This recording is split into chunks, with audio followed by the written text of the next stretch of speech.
সমস্ত সাক্ষ্য প্রমাণের ভিত্তিতে আদালত এই সিদ্ধান্তে উপনীত হয়েছে যে আসামি দাউদ ইব্রাহিম বাংলাদেশের নিরীহ জনসাধারণের সাথে প্রতারণা করে তাদের 5,000 কোটি টাকা আত্মসাৎ করেছেন এবং তার এই কুকর্মে বাধা দিলে দুজন সহকর্মীকে সে খুন করে। তাই এই আদালত আসামি দাউদ ইব্রাহিমকে বাংলাদেশ দণ্ডবিধির 302 ও 305 ধারা মতে ফাঁসির আদেশ দিচ্ছে। আর যতদিন তার ফাঁসি কার্যকর না হবে ততদিন তাকে পুলিশের বিশেষ সেলে কড়া নিরাপত্তার সাথে আটক রাখার নির্দেশ দিচ্ছে। চার্লি ওয়ান আলফা আলফা, এই মাত্র পুলিশ কনভয় ওভারব্রিজ 1 ক্রস করে যাচ্ছে।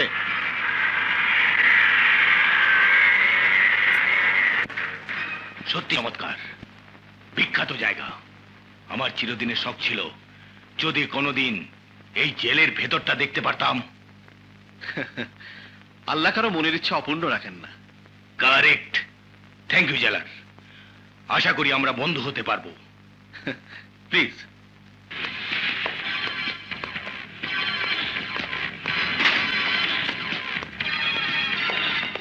জেলার, তুমি সমঝদার লোক, সবই বোঝো। আমি শক্ত বিছানা একদম শুতে পারি না, তাই একটা ফোমের ব্যবস্থা করলে ভালো হয়।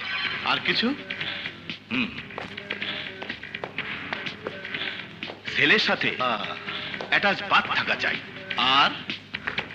আর বেশি কিছু না। সময় কাটানোর জন্য একটা টিভি, আর ঠান্ডা পানি খাওয়ার জন্য ছোট্ট একটা ফ্রিজ। এই আপনার সেল।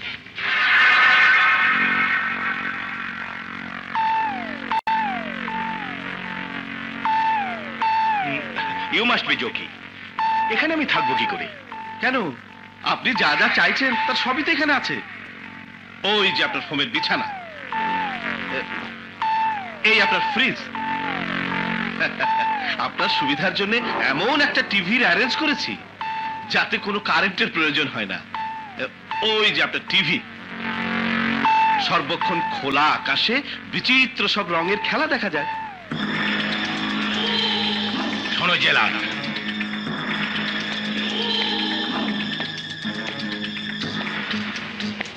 তোমাকে আমি একান্তে কিছু বলতে চাই। বলতে পারো।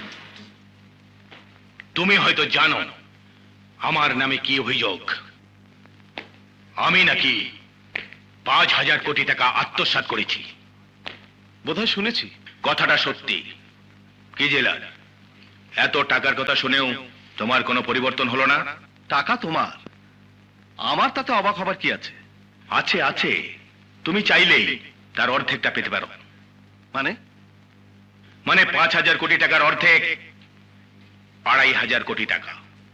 তোমার কাজ একটাই, শুধু আমাকে ছাদ পর্যন্ত পৌঁছে দেবে। তারপর?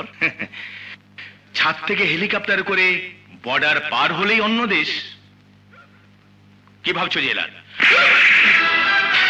ভাবছিলাম কোন গালে তোকে চটটা দেব। সাধারণ মানুষকে ঘর দেবার কথা বলে বস্তি উচ্ছেদ করে বানিয়েছিস 5 তলা হোটেল।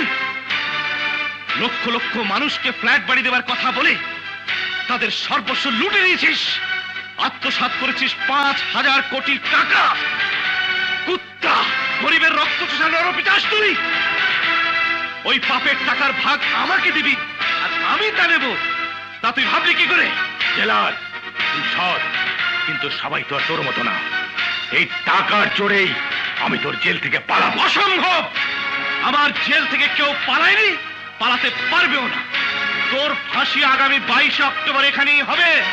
তোর আগের কোন কয়েদি দাউদ ইব্রাহিম ছিল না জেলার। আমি তোকে কথা দিচ্ছি, ফাঁসির 2 দিন আগে আমি ঠিকই পালাবো। এটা আমার চ্যালেঞ্জ। আমিও চ্যালেঞ্জ করলাম, আমার জেলখানা থেকে তুই তোর পুরো টাকার বিনিময়ে পালাতে পারবি না।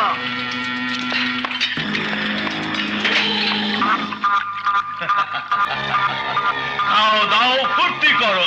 অনেক বড় দাও মেরেছি আজ। প্রতিজনের ভাগে কমসে কম 10 লক্ষ টাকা।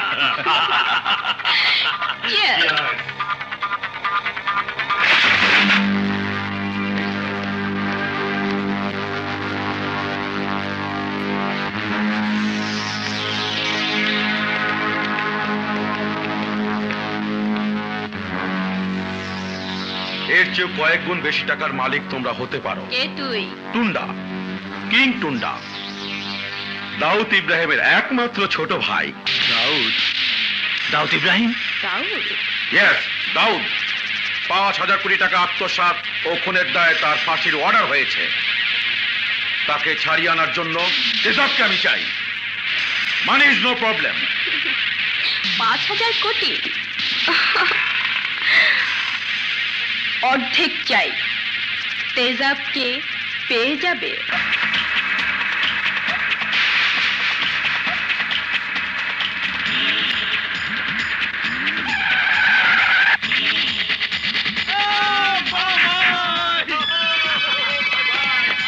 বড় ভাই!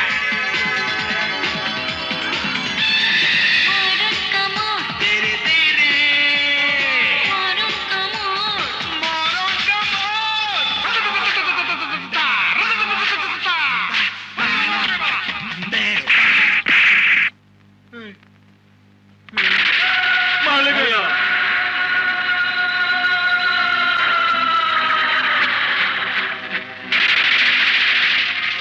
তোর পিতা চেন এখনো খোলা রাখিস? গোলাবান রয়ে গেলি? হ্যাঁ,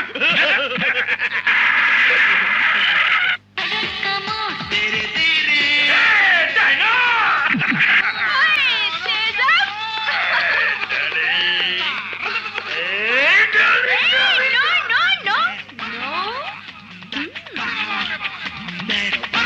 ও টুন্ডা, টুন্ডা 2,500 কোটি টাকার কেস। অ্যাডভান্স 500 কোটি টাকা এখানে আছে। হ্যাঁ আছে। উনি এনেছিস সব? এনেছি। যা, তোর ভাই দাউদ ইব্রাহিমকে পেয়ে যাবি। কখন? 22 অক্টোবর এখানে এসে বাকি 2,000 কোটি টাকা দিয়ে তোর ভাইকে নিয়ে যাবি। ওকে।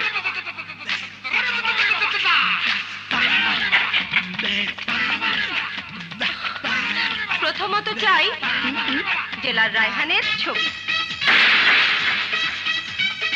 এবার দেশের সেরা কজন প্লাস্টিক সার্জারি ডক্টরকে কিডন্যাপ করে নিয়ে এসো, যারা তেজাবের চেহারা ও কণ্ঠকে হুবহু জেলার রায়হানের মতো করে দেবে।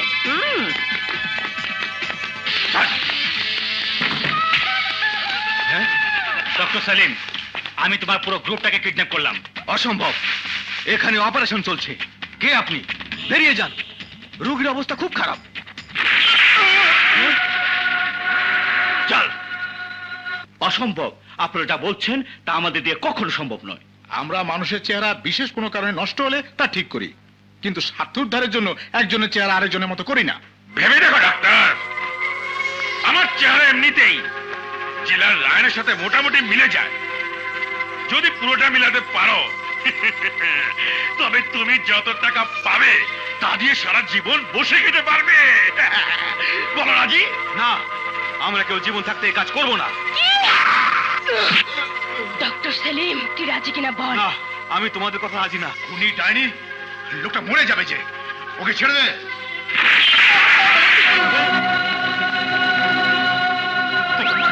আমি রাজি, আমাকে মেরো না, আমাকে মেরো না। আমাকেও মেরো না, আমার ঘরে বউ বাচ্চা আছে, মেরো না।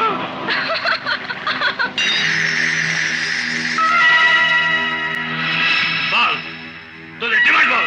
কিছু না, কিছু চাই না, শুধু আমাদের কথা দিতে হবে, কাজ শেষ হওয়া মাত্র আমরা মুক্তি পাবো। আমাদের পরিবারের লোকজনদের কাছে নিয়মিত আমাদের খোঁজ খবর পৌঁছে দিতে হবে। কারেক্ট। আমার শুধু একটাই শর্ত, আগামী 22 অক্টোবরের অন্তত 1 সপ্তাহ আগে আমার চেহারা কণ্ঠ জেলা রায়নের মতো হওয়া চাই। ডার্লিং, আমার এই ক্যালকুলেটরে তো 2,500 কোটি টাকা ধরছে না। হচ্ছে না? ধরবে না, আরে ধরবে না, সেই তো অনেক টাকা। টাকা পাওয়ার পর দেব। আমার মরণ থামর, থামর, থামর, থামর, থামর, থামর, থামর, থামর।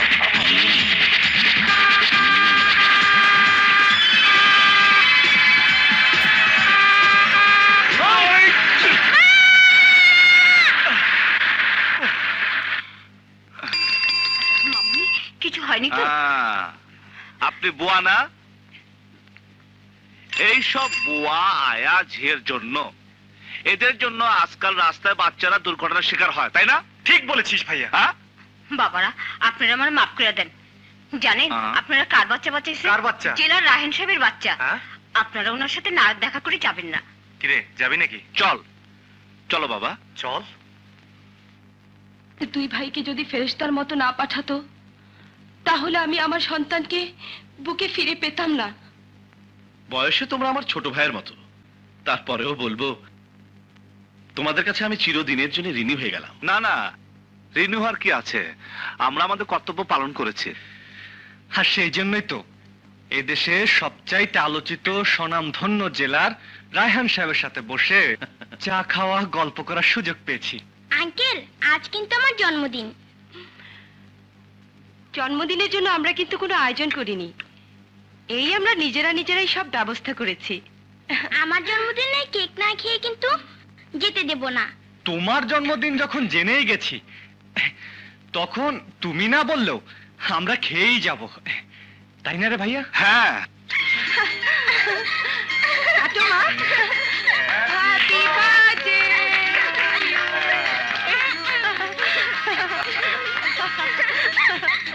নে ভাইয়া, খা।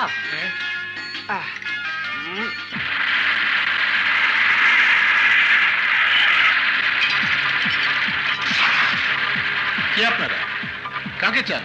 আমরা সাংবাদিক, জেলার সাহেবের ইন্টারভিউ নিতে এসেছি। স্যার, কিছু সাংবাদিক আপনার সঙ্গে কথা বলতে চাই।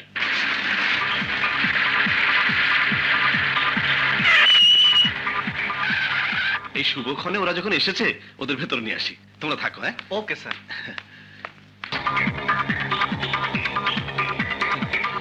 আসসালামু আলাইকুম। ওয়ালাইকুম আসসালাম। বড় ভালো দিনে আপনারা এসেছেন। আজ আমার মেয়ের জন্মদিন, আসুন আপনারা শরীক হবেন।